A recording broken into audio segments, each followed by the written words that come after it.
தாய் தமிழ் உறவுகளுக்கு வணக்கம். 5 ரூபாய்க்கு மீன் சாப்பாடு முதலமைச்சர் அறிவித்தார்.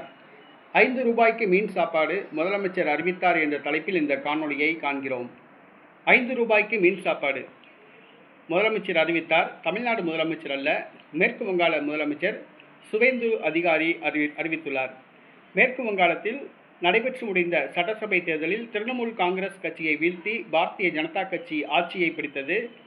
ஆட்சியை பிடித்தவுடன் மக்கள் நலத் திட்டங்களை பாஜக நிறைவேற்றி வருகிறது. தற்பொழுது 5 ரூபாய்க்கு மீன் குழம்பு சாப்பாடு அறிவித்துள்ளார் முதலமைச்சர். அரசு கேண்டீன்களில் இந்த 5 ரூபாய் மீன் சாப்பாடு வழங்கப்படும் என அறிவித்துள்ளார். இதனால் அங்குள்ள பொதுமக்கள் மகிழ்ச்சி அடைந்துள்ளார்கள். தமிழ்நாட்டில் ஏற்கனவே அம்மா உணவகம் உள்ளது, ஆனால் அவை சரியாக நடைபெறவில்லை. ஆட்சி பொறுப்பேற்றிருக்கிற தாவேக அரசு அதனை நிறைவேற்றுமா என்பது தெரியவில்லை.